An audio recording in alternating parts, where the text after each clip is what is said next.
Assalamualaikum warahmatullahi wabarakatuh. Semua apa khabar anak-anak? Hari ni kita masuk chapter baru, iaitu bab yang kedua, bab yang berkaitan dengan sel sebagai unit asas kehidupan. Jadi apa kata jom kita mulakan.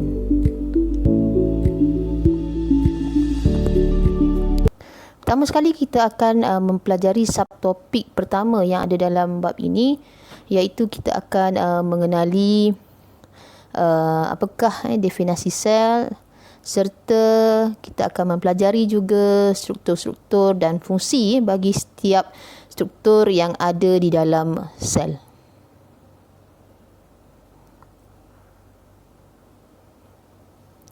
Okey, baik.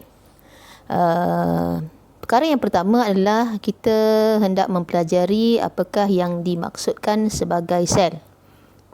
Baik, cuba anak-anak tengok apa yang dituliskan itu. Sel ialah unit asas bagi sesuatu benda hidup. Jadi ini adalah beberapa contoh gambar sel. Dan kita sebenarnya manusia ini terdiri daripada banyak sel. Seperti contohnya kita ada sel darah merah, sel darah putih, sel kulit, dan lain-lain lagi lah. Okay, ini ada beberapa contoh lah gambar sel.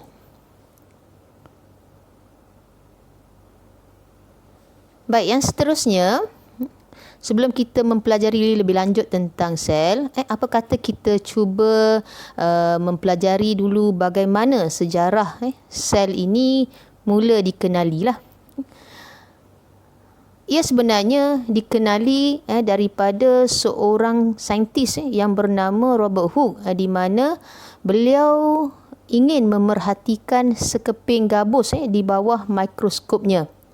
Jadi apa yang dilihat oleh Robert Hooke di bawah mikroskop? Bila dia meletakkan gabus di bawah mikroskop, beliau mendapati terdapat banyak kotak kecil yang ada dalam gabus itu. Jadi apakah kotak kecil itu sebenarnya anak-anak? Oleh yang demikian, beliau menamakan kotak kecil tersebut sebagai sel.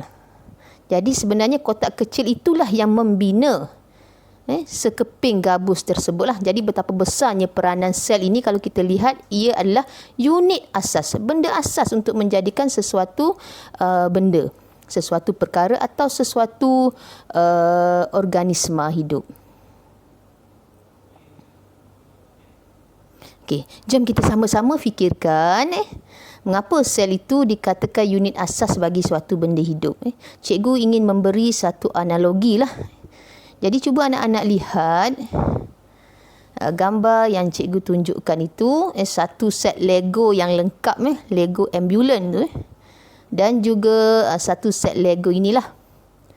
Jadi bagaimana kita nak menghasilkan satu set Lego yang lengkap itu? Jadi ada caranya anak-anak, iaitu pada mulanya kita mesti mempunyai atau menggunakan satu blok Lego sahaja.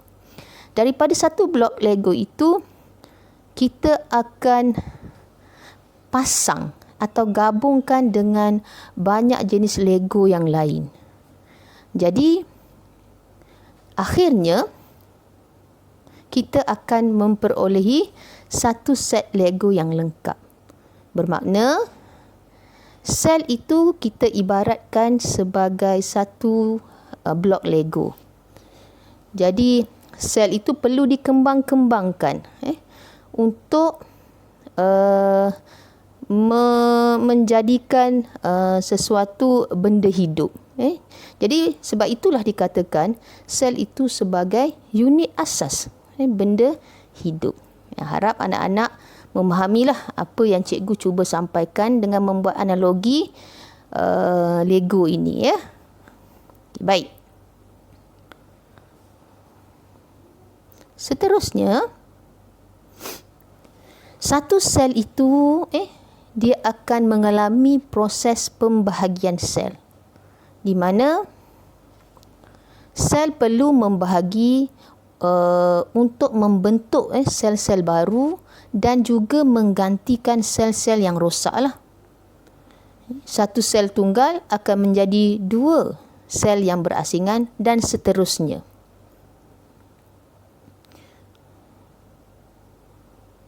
Dalam keadaan terkawal, sel kita tahu dia akan membahagi secara normal. Tetapi kita kena ingat, sekiranya sel itu tidak membahagi secara normal ataupun ia membahagi secara berterusan tanpa kawalan, maka sel kanser seperti ini akan terbentuk.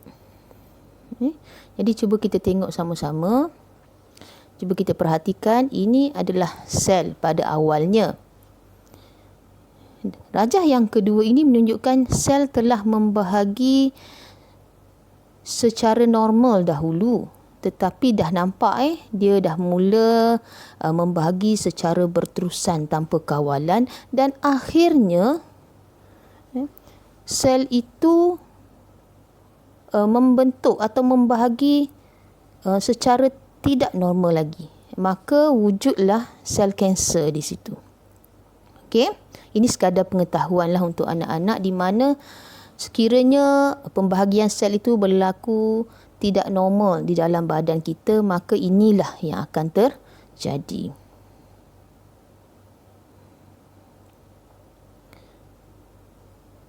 Okey, kita teruskan. Okay, ini cikgu tunjukkan anak-anak dengan beberapa contohlah sel kanser. Yang kita akan dapati kalau di sini tengok, ini adalah sel, banyak sel yang membahagi secara tidak normal lah. Di mana akhirnya pembentukan sel kanser itu berlaku. Okey, baik. Kita akan masuk kepada topik yang kita nak belajar hari inilah yang sebenarnya. Di mana sel kita ada 2 jenis. Yang pertama iaitu sel haiwan dan yang kedua iaitu sel tumbuh-tumbuhan. Okey. Jika anak-anak lihat, sekejap cikgu gerakkan ni. Jika anak-anak lihat pada kedua-dua sel haiwan dan tumbuhan ini ada banyak struktur. Seperti kita tengok dulu struktur yang ada pada sel haiwan. Pada sel haiwan ada struktur yang dikenali sebagai nukleus, mitokondria, membran sel dan juga struktur sitoplasma. Di mana setiap struktur ini dia ada fungsi yang tersendiri. Sekejap lagi kita akan tengok satu persatu fungsinya.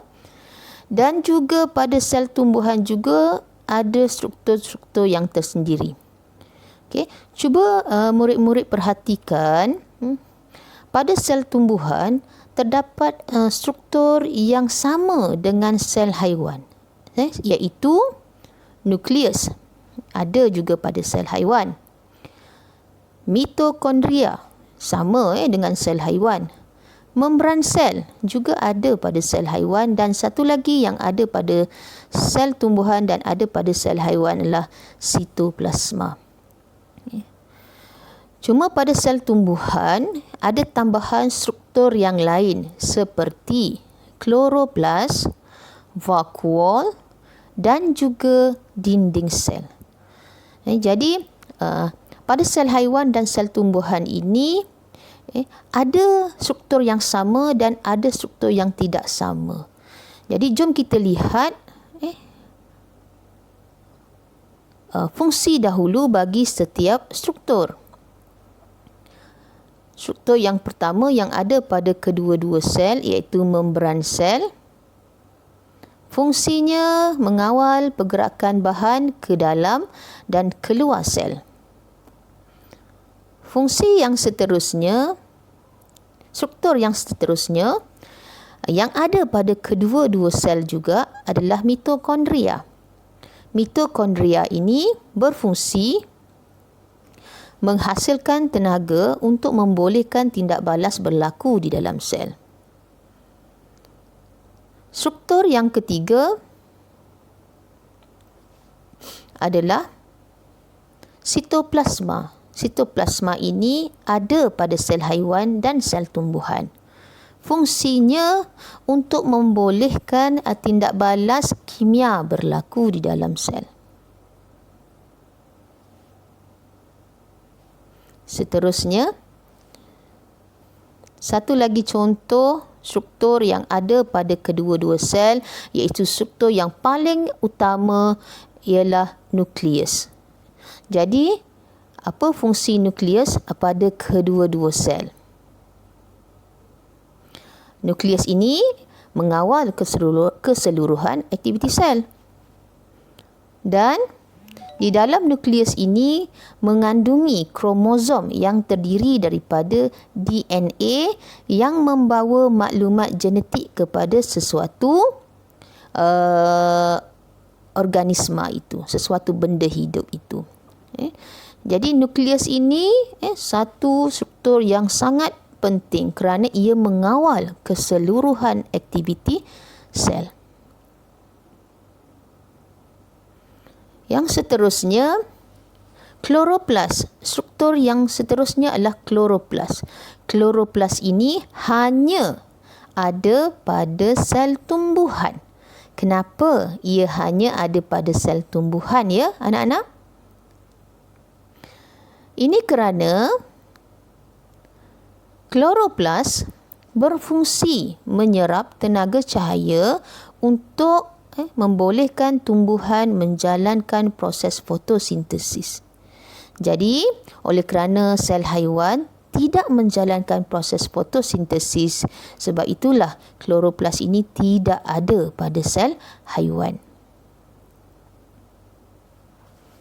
Struktur yang seterusnya yang tidak ada pada sel haiwan ialah vakuol. Vakuol berfungsi memberi sokongan kepada sel apabila dipenuhi oleh subsel. Dan struktur yang terakhir yang hanya ada pada sel tumbuhan adalah dinding sel. Bila kita menyebut berkaitan dengan dinding sel, sudah pasti murid-murid kena mengetahui bahawa dinding sel itu berfungsi untuk memberikan sokongan, perlindungan dan bentuk yang tetap kepada sel. Maka kalau kita lihat sel haiwan tidak mempunyai dinding sel ini. Jadi sel haiwan tidak mempunyai bentuk yang tetap ya.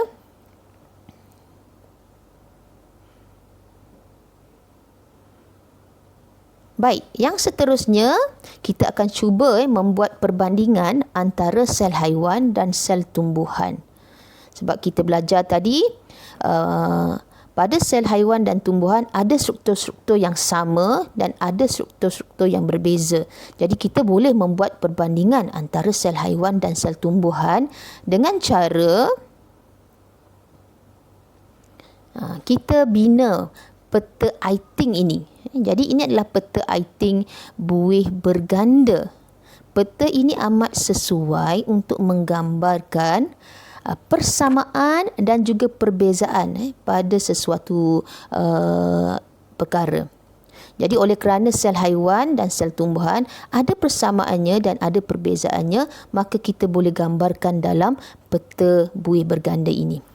Jadi, mana satukah persamaan antara kedua-dua sel ini ya, anak-anak? Okey, baik. Kita akan lihat ya. Di tengah-tengah ini menunjukkan persamaan antara kedua-dua sel. Di mana kedua-dua sel ini, sel haiwan dan sel tumbuhan ini mempunyai nukleus, ya. Kita belajar tadi kedua-duanya mempunyai membran sel, kedua-duanya mempunyai sitoplasma dan kedua-duanya juga mempunyai mitokondria. Di tepi-tepi peta itu adalah perbezaan antara kedua-dua sel. Di mana sel haiwan kita dapati ia tiada dinding sel, manakala sel tumbuhan ada dinding sel. Sel haiwan tidak ada kloroplas, tetapi sel tumbuhan ada kloroplas. Kerana apa tadi? Untuk menyerap cahaya matahari bagi tumbuhan itu menjalankan proses fotosintesis. Sel haiwan tiada vakuol, sel tumbuhan ada vakuol. Dan sel haiwan tidak mempunyai bentuk tetap kerana dia tidak ada dinding sel, tetapi sel tumbuhan mempunyai bentuk yang tetap kerana ia mempunyai dinding sel. Okey? Baik. Seterusnya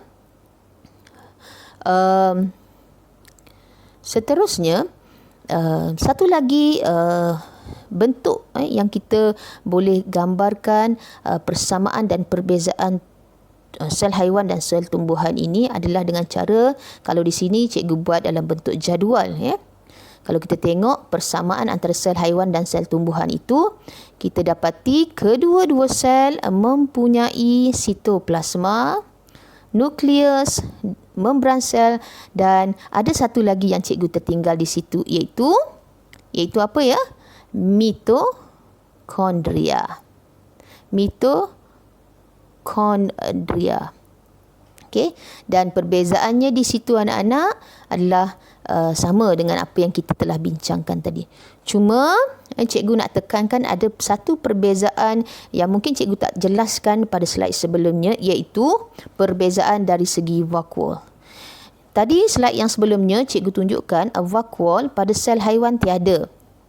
Tetapi di sini dia tunjukkan vakuol pada sel haiwan akan wujud hanya pada organisma peringkat rendah. Organisma peringkat rendah seperti ameba. Ameba itu adalah sejenis mikroorganisma. Sel haiwan sebenarnya secara umum tiada vakuol, tetapi special case sahaja hanya ada pada organisma peringkat rendah, iaitu ameba. Dan sel tumbuhan sudah pasti kesemuanya mempunyai vakuol. Lain-lain adalah sama sahaja. Okay, baik. Okey, cikgu dah habis sebenarnya menerangkan tentang sel tumbuhan dan sel haiwan, fungsi dan strukturnya, struktur dan fungsi bagi kedua-dua sel itu. Sekarang ini cikgu nak mengajak anak-anak semua melihat dua video, di mana video yang pertama adalah video yang berkaitan tentang eksperimen dalam menyediakan slide sel bawang merah. Ini sebenarnya dilakukan di makmal sekolah. Sekiranya kita bersekolah, kita akan membuat eksperimen ini.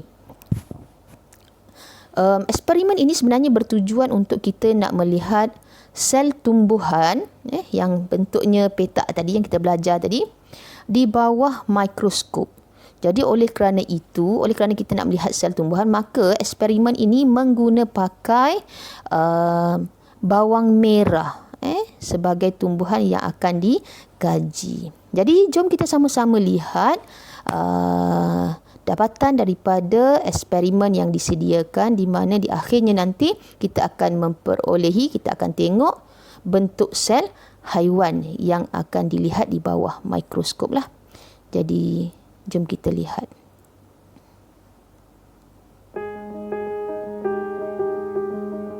Okey.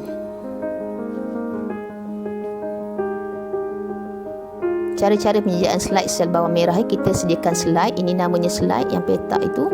Kemudian kita titiskan air suling dan kita ambil sel epidermis bawang, kulit yang nipis itu pada bawang, dan letakkan di atas slide.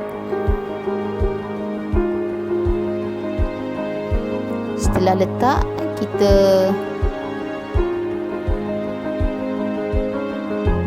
titiskan iodin. Tujuan titiskan iodin supaya kita dapat melihat dengan lebih jelas di bawah mikroskop nanti.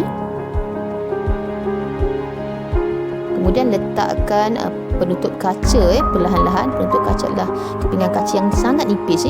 Letakkan di atas sel tadi dan gunakan kertas turas untuk menyerap lebihan-lebihan larutan yang ada di sekeliling slide. Dan kita tengok spesimen itu adalah bahan yang kita nak tengok. Dan inilah dan itulah tadi gambaran.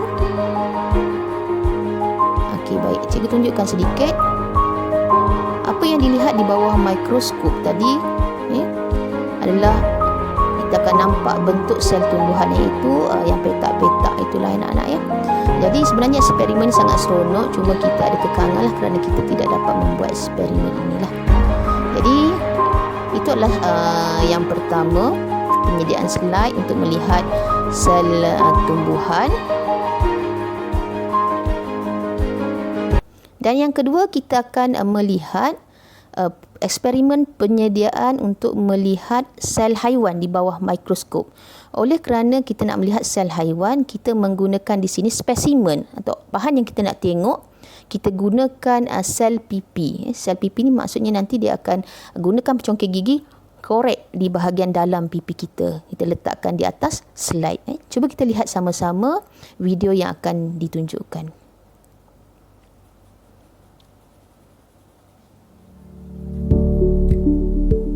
Sama juga sediakan slide kaca tu, kemudian titiskan isolin terlebih dahulu. Kemudian kita kikislah bahagian dalam pipi kita menggunakan pencongkir gigi dan letakkan hasil kikisan tadi di atas slide. Kemudian tadi kita gunakan iodin untuk sel bawang merah, tetapi untuk sel pipi kita letakkan metilina biru untuk lebih nampak jelas di bawah mikroskop nanti. Kemudian langkah yang sama, kita gunakan penutup kaca, tutup kita punya sel pipi tadi. Dan seterusnya gunakan kertas turas lah untuk menyerap lebihan larutan yang ada di sekelilingnya.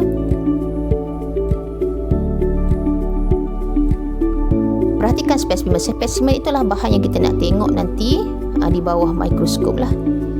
Okey, jadi cikgu nak membawa anak-anak semua melihat sel haiwan atau sel pipi manusia dalam eksperimen ini yang terhasil di bawah mikroskop lah. Ini yang kita nampak lah, bulat-bulat ini, tetapi bentuk bulat-bulatnya adalah tidak tetap kerana sel haiwan itu tidak tetap dan ia tidak mempunyai dinding sel kan. Sebab dia tak ada dinding sel, maka bentuknya tidak tetap lah.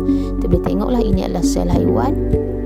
Semua ini adalah sel haiwan. Yang kita nampak lebih terang ini adalah nukleus pada sel haiwan itu. Okey anak-anak, jadi cikgu tutup dulu slide kita, video kita.